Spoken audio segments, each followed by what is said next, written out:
They say time waits for no one, but every so often, the world pauses. And today, it has, because something so deeply unfair, so painfully final, has shaken us all. Diogo Jota is gone. At just 28 years old, a father of 3, a newlywed, a champion on the pitch, and a gentle giant off at Diogo's life came to a sudden halt on July 3rd, 2025. And now, the world of football, and the world beyond it, is quiet. Stadiums once roaring with his goals, now echo in silence. Fans who once chanted his name, now whisper it with tears. The world stands still, because Diogo Jota is no longer here. He and his younger brother Andre Silva were returning home through Spain. Diogo, recovering from minor lung surgery, could not fly. So they drove instead, trying to get back to Liverpool via ferry. Somewhere along that journey, life changed. A tire burst. Their Lamborghini veered off the A52 motorway near Zamora, and the car caught fire.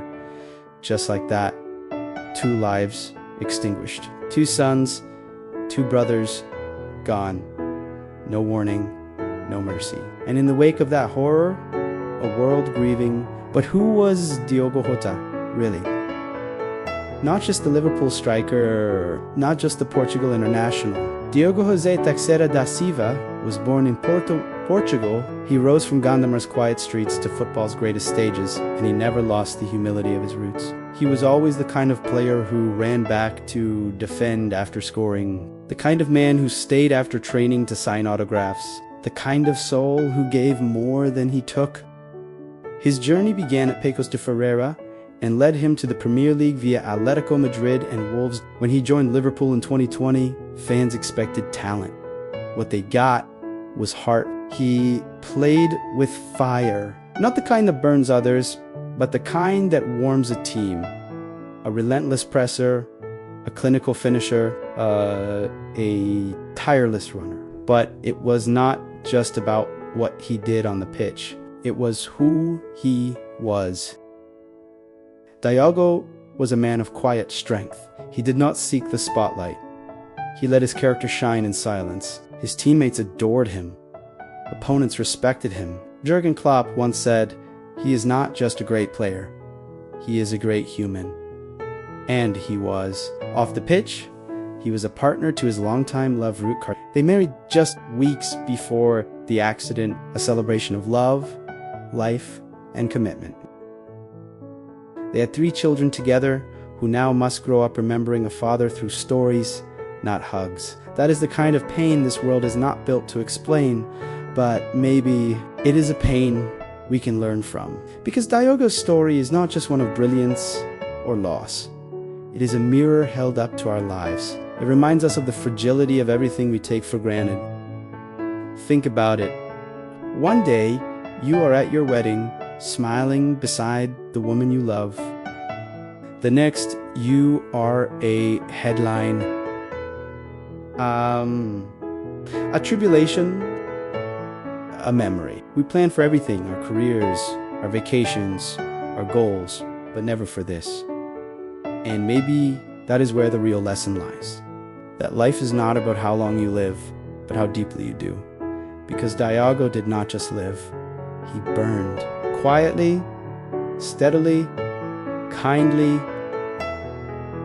He left behind goals, yes, but he also left behind kindness, respect, love. Undeath is a legacy no trophy can replace. In Gondomar, over 500 people gathered to mourn him. In Anfield, flowers covered the gates. At Wimbledon, black armbands were worn in defiance of tradition because even tennis had to stop for him. And at Euro 2024, a minute of silence held the entire continent in stillness. That is how deeply he touched lives. And as the tributes pour in from Cristiano Ronaldo to Jose Mourinho, from Mohamed Salah to UEFA, one thing becomes clear. This was not just a footballer.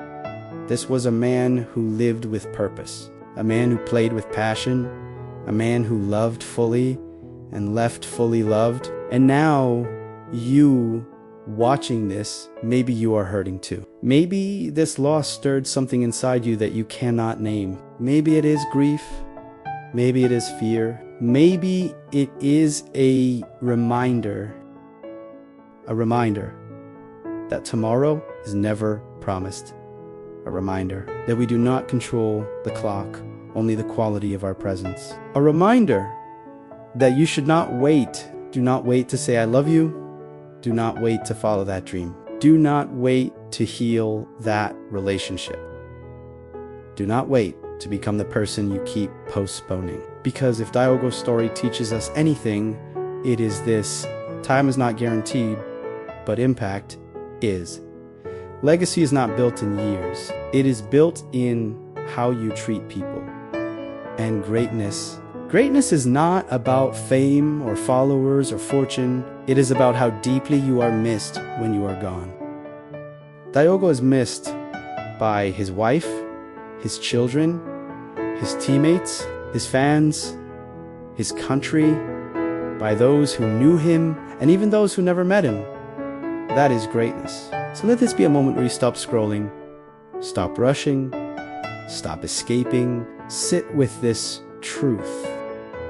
You are alive. You're up to date. And that is enough to start living like it matters, not perfectly, but presently.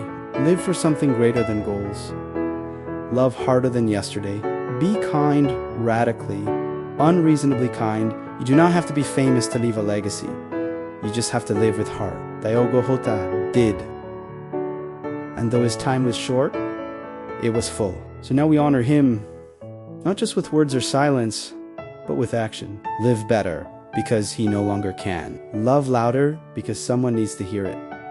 And when you wake up tomorrow, remember, every breath is a gift, and every heartbeat a reminder that you still have time. Use it well. In memory of Diogo Jota, may we not just mourn him, may we live more like him.